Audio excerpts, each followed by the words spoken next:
El Señor esté con ustedes. Hoy les anuncio el Santo Evangelio según San Lucas.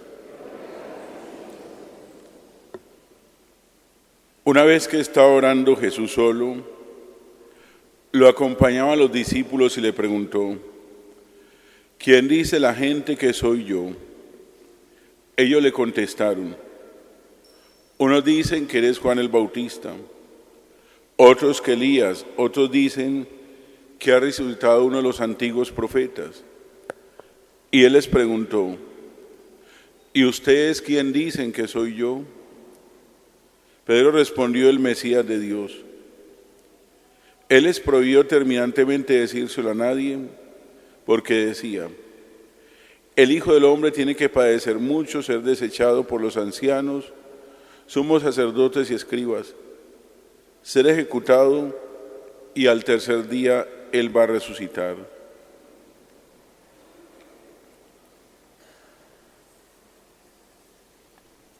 Palabra del Señor.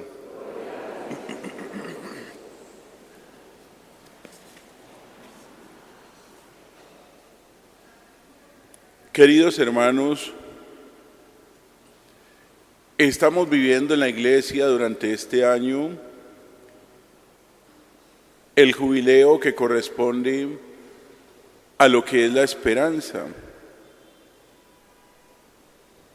Y hay que darnos cuenta de que a través del encuentro con el Señor en la palabra, en la Eucaristía, estamos llamados a fortalecer lo que es nuestra esperanza.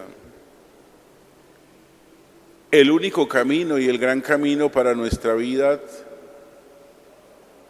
es dejarnos llevar por la presencia de Dios, y esa presencia de Dios produce en la vida razones para tener esperanza. Hay dos grandes peligros cuando la gente no entiende lo que es la esperanza, y es lo que estamos viviendo hoy. A veces los seres humanos nos vamos cargando de una sociedad que va cayendo en falsos positivismos, hasta mensajes donde le dicen a uno: usted es el dueño de todo, usted no necesita de Dios, usted siempre va a estar feliz todos los días y usted es capaz de ser feliz. O hay muchas dinámicas, o hay muchas formas donde alimentan el narcisismo de la gente, y parece que la gente cae en cargas y en excesos de tantas cosas. Bastaría mirar que estamos viviendo una sociedad de consumo donde parece que la vida y la esperanza de la gente solamente la ponen en las cosas. Y mientras más cosas a veces se van cargando, a veces más desesperanza se va viviendo. Alguien lo decía de una manera muy sabia: estamos viviendo la sociedad del cansancio, la sociedad del rendimiento, y hasta vamos viviendo como un enjambre de abejas, que a veces nos vamos contagiando unos a otros y se va cayendo en estados de lo que es la desesperanza. ¿Acaso no vivimos en la sociedad donde la gente todos los días hasta dicen: yo estoy deprimido y soy deprimido, perdiendo razón a la vida y perdiendo un sentido a lo que es la esperanza? Seres humanos que se van cargando de estados de pesimismo, estados de miedo, estados de negativismo. Hasta lamentablemente esta cultura está formando a través de muchos dispositivos y de personas que tienen poder y tienen autoridad, van creando una sociedad de gente sin esperanza. Hay gente que mientras más desórdenes proponen, hasta más les gusta a ellos. Hay principios maquiavélicos. Maquiavelo decía que si en la vida hay división, en la cultura hay divisiones, se vence muy fácil. Por eso hoy en día estamos viviendo divisiones en la vida, divisiones en la familia, se ataca a la familia, se ataca a la educación, se promueve en un mundo sin esperanza. Hay seres humanos hoy en día, lamentablemente, que son muy jóvenes y están cansados de lo que es la vida, la soledad, la tristeza. Hay gente que frente a una cultura de la desesperanza resultan refugiándose en adicciones y vicios que, por el contrario, en vez de producir esperanza, producen personas cansadas, personas tristes, personas deprimidas, personas angustiadas, hasta seres humanos que uno a veces lo logra ver y a veces uno dice, ¿dónde está la esperanza? Por eso hay que entender desde la palabra de Dios hoy, que es muy interesante, en esa lectura del profeta Ageo, cuando están tratando de volver a reconstruir el templo de Jerusalén, cuando ya se ha destruido el primer templo construido por el rey Salomón, ellos están mirando que en Dios solamente existe esperanza, que si hay un lugar para encontrarnos con Dios, que si algo puede unir a la humanidad y algo levanta la esperanza en el ser humano, es cuando ese ser humano es capaz de confiar solamente en Dios. Alguna vez le decía el Señor a los discípulos, ¿ustedes también se quieren ir? Pedro, que es un hombre de esperanza, le dice, Señor, ¿a quién vamos a ir si solamente tú tienes palabras de vida eterna? ¿Qué es lo que hace el Señor? Cuando el Señor mira al enfermo, cuando el Señor mira a la mujer, cuando se acerca al rico, pero también se acerca al pobre, a ese ser humano que está sufriendo, a esa persona que está viviendo un estado de desesperanza, el Señor se acerca a él de una manera muy humana, muy bondadosa, y le devuelve nuevamente lo que es la esperanza. Este pueblo de Dios, que está siendo profetizado, que está siendo guiado por hombres que tienen esperanza, entienden que a través del templo, que a través de ese lugar de Dios y ese lugar de oración, se puede gestar de una manera muy clara esa esperanza nueva. Por eso les decía el Señor, no tengan miedo, levanten el templo. En medio de esas ruinas hay que sentir que Dios está con nosotros y el Señor nos está dando razones para lo que es la esperanza. La esperanza no es no tener problemas, porque es que todo ser humano ha vivido condiciones de dolor, de pérdidas y de enfermedades.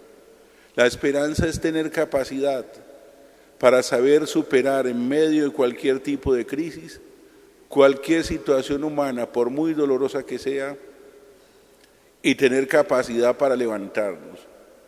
Así como este pueblo de Dios, que en medio de las ruinas se proponen reconstruir nuevamente ese templo, porque Dios estaba con ellos, así tiene que ser la vida humana, en medio del dolor, en medio de cualquier tipo de tristeza, en medio de cualquier crisis humana, hay que ser capaz de tener esperanza. La esperanza no consiste en que Dios haga todo por nosotros de ninguna manera. La esperanza no es ser personas inactivas. La esperanza no es pensar que la voluntad de Dios tiene que actuar en todo y yo no me estoy haciendo parte de lo que es mi vida. La gente que tiene esperanza se hacen responsables de la vida. Los seres humanos que tienen esperanza se levantan en medio de las ruinas. El ser humano que entiende lo que es la esperanza es capaz de encontrar una razón y un sentido a la vida, levantándose nuevamente y siendo capaz de reconstruir su vida y reconstruir su propia historia. Por eso la esperanza requiere amor, la esperanza requiere pasión. Desde el sufrimiento se es capaz de fortalecer una vida y una vida que tenga sentido y una vida que tenga esperanza. Por eso no podemos caer en esta cultura que alimenta muchas veces el miedo y el pesimismo.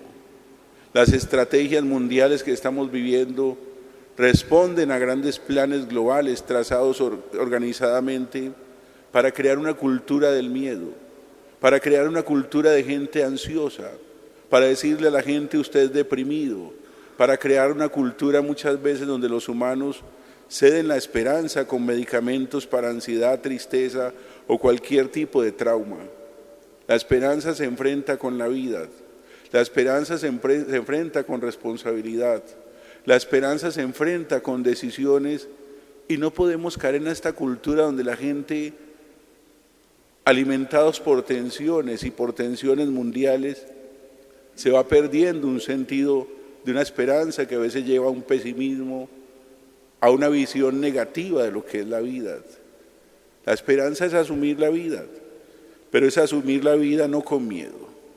El miedo es lo peor que le puede pasar a un ser humano. No existe un dolor más terrible en una condición humana que cuando un ser humano se adentra en una cultura del miedo. El miedo nos enferma, el miedo nos deprime, el miedo nos hace solos, el miedo nos hace frágiles y muchas veces nos hace enfermos. Cuando un ser humano se adentra en el mundo del miedo, ese miedo totalmente acaba con la esperanza de los seres humanos. Tanto es así que personas frente a crisis que se han vivido se quedan detenidos muchas veces en ese miedo y ese miedo fácilmente va acabando con su propia vida y su propia historia. Hoy hay que darnos cuenta de que Cristo es la razón de lo que es la esperanza humana y esa razón de la esperanza humana debe estar puesta siempre en el Señor. Si ustedes y yo entendemos que la vida es esperanza, razón tiene San Pablo cuando afirma: ¿quién nos va a separar del amor de Dios manifestado en Cristo Jesús el Señor? Ni la muerte ni la vida, ni lo pasado ni lo presente, ni ninguna otra criatura podrá separarnos del amor de Dios manifestado en Cristo Jesús el Señor. Por eso el Señor preguntaba: ¿quién dice la gente que soy yo? Y los que no tenían esperanza no sabían quién era el Señor.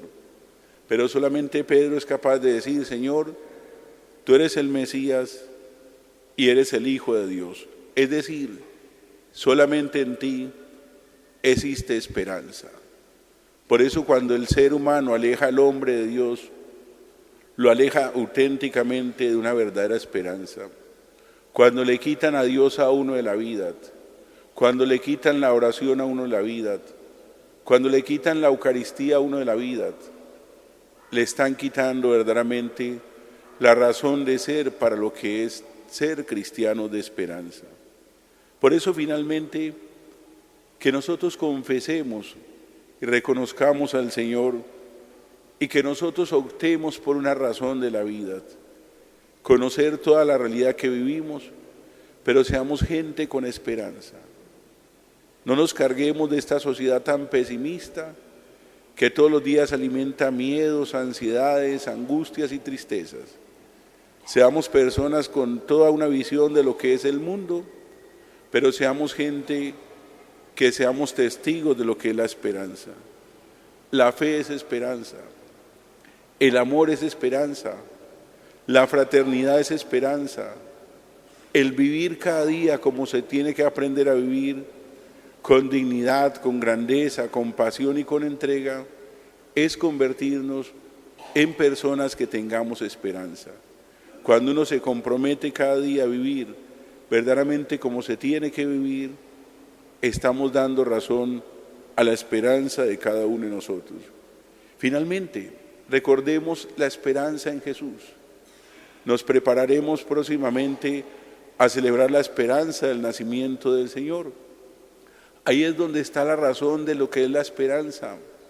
Cuando dice la palabra de Dios: nos ha nacido un niño, el Mesías el Señor. Cuando los ángeles ven a Jesús en un pesebre, ellos hacen el canto más bello de una iglesia que tiene esperanza.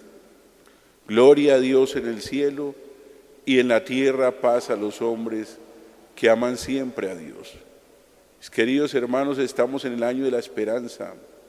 Este mundo de hoy requiere personas que den con su vida razones para tener mucha esperanza. Seamos capaces de levantarnos en la vida, seamos capaces de ser felices, seamos capaces de entender que en la vida hay que buscar esas soluciones, aquella cruz que muchas veces hace parte de la historia del hombre. Cuando el Señor le decía: El Hijo del Hombre va a pasar por la muerte, pero a los 3 días Él va a resucitar. Él está mostrando que para llegar muchas veces a la Pascua, a la eternidad, hay que tener ánimo, hay que tener fortaleza, hay que ser capaces de levantarnos. Si un ser humano tiene ánimo, es un ser humano que entiende lo que es la vida. Es como cuando uno le pregunta a un papá o una mamá, ¿usted cómo consiguió la casita? ¿Usted cómo le dio estudio a sus hijos? Detrás de muchas personas hay esfuerzo, hay sacrificio y hay esperanza, que es el presente, pero también es el futuro con Dios. Así sea.